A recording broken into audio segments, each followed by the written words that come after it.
안녕하세요. 자, 오늘은 지금 AI 시장의 가장 뜨거운 중심에 있지만 의외로 많은 분들이 잘 모르는 그야말로 숨겨진 영웅 같은 기업 하나를 아주 깊숙이 파헤쳐 보겠습니다. 바로 덕사나임 메탈입니다. 자, 이 질문부터 한번 던져보죠.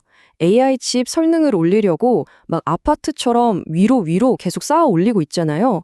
근데 이 과정에서 생기는 기술적인 문제들을 해결해 주면서 뒤에서 아주 조용히 그리고 확실하게 돈을 벌고 있는 회사는 과연 어딜까요? 그 정답은요, 바로 이 사진에 보이는 아주 작고 동그란 완벽한 구슬에 있습니다. 이게 바로 솔더볼이라는 건데요. 그리고 이 작은 구슬 하나로 세계 시장을 제패한 기업이 바로 오늘의 주인공, 덕사나이메탈인 거죠. 그래서 오늘은요, 이 회사가 어떻게 AI의 숨겨진 영웅이 됐는지, 대체 어떤 기술력이 있길래 챔피언이라고 불리는지, 그리고 앞으로의 성장 동력은 뭔지, 물론 좋은 얘기만 할 순 없죠. 반드시 알아야 할 리스크는 뭔지, 그리고 미래 전망까지 아주 꼼꼼하게 다뤄보겠습니다. 자, 첫 번째 이야기부터 시작해보죠. AI 시대가 열리면서 반도체 업계에는 엄청난 과제가 하나 생겼습니다. 바로 칩을 최대한 많이 높이 쌓아야 한다는 건데요. 여기서부터 모든 문제가 시작됩니다. 이걸 어떻게 다 연결하고 또 여기서 나오는 엄청난 열은 어떻게 감당할 거냐는 거죠.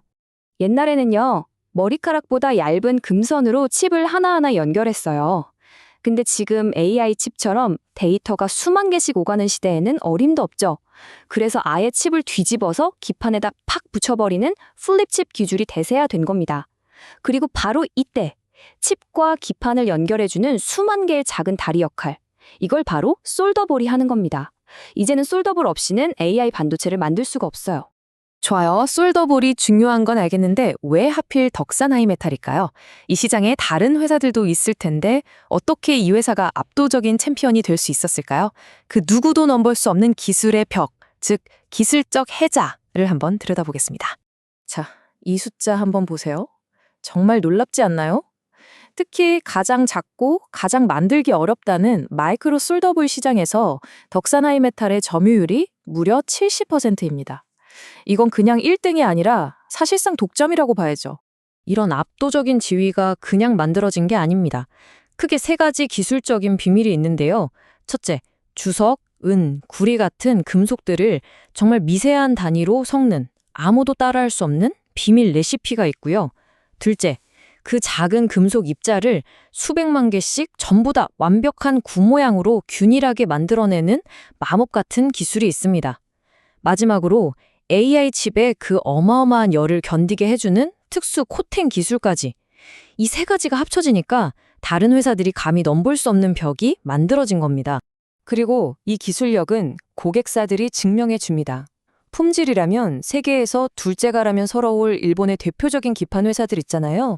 이 회사들이 자기네 나라 경쟁사 제품을 안 쓰고 덕사나이메탈 제품을 쓴다는 거예요. 이건 뭐 게임 끝이죠. 더 이상의 설명이 필요 없는 기술력의 증거입니다. 자, 이렇게 넘사벽 기술력을 확인했으니까 이제부터가 진짜 재밌는 이야기입니다. 이 기술이 앞으로 어떻게 돈을 벌어들일 수밖에 없는지 그 폭발적인 성장 동력을 한번 살펴보시죠. AI 시대가 이 회사한테는 정말 엄청난 기회입니다. 크게 세 가지 이유 때문인데요. 첫째, HBM 메모리 칩을 8단에서 12단, 16단 이렇게 계속 쌓아 올릴수록 필요한 솔더볼 개수는 거의 제곱으로 늘어납니다. 둘째, 고성능 칩일수록 칩을 올려놓는 기판 면적 자체가 커지거든요. 이 넓은 면적을 다 솔더볼로 빽빽하게 채워야 해요. 마지막으로 AI 칩은 열이 엄청나게 발생하잖아요. 그래서 더 비싸고 성능 좋은 프리미엄 코어 솔더볼을 쓸 수밖에 없습니다. 즉 판매량도 늘고 판매 단가도 올라가는 거죠. 이걸 아주 간단하게 정리하면 바로 이겁니다. P, 즉 가격과 Q, 즉 수량이 동시에 성장하는 P 곱하기 Q의 성장 공식이 완성되는 거죠. 칩이 복잡해질수록 더 많은 양을 더 비싼 가격에 팔게 되는 기업 입장에서는 정말 꿈 같은 비즈니스 모델입니다. 하지만 세상에 완벽한 이야기는 없겠죠.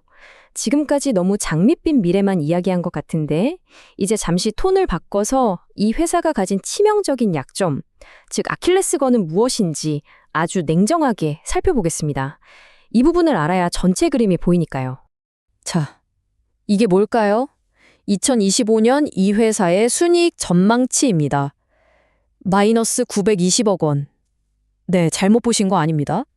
아니, 아까는 그렇게 잘 나간다고 하더니 갑자기 웬 920억 적자냐. 다들 황당하실 겁니다. 이 충격적인 숫자는 대체 어디서 나온 걸까요? 자, 근데 여기서 정말 중요한 포인트가 있습니다. 이 엄청난 손실이요, 본업인 솔더볼 사업에서 현금이 줄줄 새서 발생한 게 아니라는 겁니다. 과거에 인수한 자회사의 가치를 회계장부상에서 한 번에 털어내는 말 그대로 비현금성 손실이라는 거죠. 그러니까 회사 금고에서 실제로 돈이 나간 게 아니라 장부상으로만 정리한 일회성 이벤트였다는 게 핵심입니다. 그렇다고 해서 리스크가 아예 없는 건 절대 아닙니다. 실적이 좋지 않은 다른 자회사들이 계속 본업이 벌어온 돈을 갉아먹을 수 있고요. 또 원자재인 주석 가격이 갑자기 폭등하면 수익성이 잠깐 나빠질 수도 있습니다. 이런 재무적인 부담들은 앞으로도 계속 주시해야 할 부분인 거죠. 그럼 이런 리스크들을 딛고 이 회사의 미래는 어떻게 그려지고 있을까요? 시장 전문가들은 앞으로의 3년을 어떻게 전망하고 있는지 한번 들여다보겠습니다. 성장 로드맵은 꽤 명확해 보입니다. 2026년에 차세대 메모리인 HBM4가 본격적으로 나오기 시작하면 실적이 완전히 회복될 거고요. 2027년에는 알짜 자회사인 덕산 넵코어스를 상장시켜서 기업 가치를 제대로 평가받을 기회도 있습니다. 그리고 최종 목표는 2028년까지 세계 최고 수준의 반도체 소재 회사가 되는 것이죠. 시장의 예측치도 이걸 뒷받침합니다. 2026년에 영업이익이 약 346억 원으로 완전히 흑자로 돌아선 뒤에 2028년에는 무려 700억 원을 넘어서는 아주 강력한 이익 성장세를 보여줄 것으로 기대하고 있습니다. 결국 본업의 힘이 워낙 막강하니까 이 모든 어려움을 이겨낼 수 있을 거라는 거죠. 자, 이제 모든 조각을 다 맞춰볼 시간입니다. 지금까지의 내용을 종합해서 이 기업을 바라보는 핵심적인 관점은 무엇인지 최종적으로 한번 정리해 보겠습니다. 이 회사를 둘러싼 시각은 딱 이렇게 나뉩니다. 한쪽에서는 AI라는 엄청난 성장 시장에서 아무도 따라올 수 없는 기술력을 가진 독점 기업이다 라고 보고요. 다른 한쪽에서는 본업은 정말 좋은데 왜 자꾸 다른 자회사들이 재무적으로 발목을 잡는가, 이 부분을 지적하는 거죠. 그래서 덕산하이메탈을 딱 한 문장으로 정의하자면 이렇습니다. AI 반도체 핵심 부품 시장을 거의 독점하고 있는 그야말로 슈퍼을이지만 지금은 과거에 버려놓았던 다른 사업들이 남긴 재무적인 숙제를 풀어나가고 있는 기업. 그래서 마지막 질문은 바로 이것입니다. 이 기업이 가진 이 어마어마한 핵심 기술력이라는 엔진이 과연 재무적인 부담이라는 이 무거운 중력을 이겨내고 다시 하늘로 날아오를 수 있을까요? 이 질문에 대한 답을 찾아가는 과정이야말로 앞으로 덕산 하이메탈이라는 기업을 지켜보는 가장 흥미로운 관전 포인트가 될 겁니다.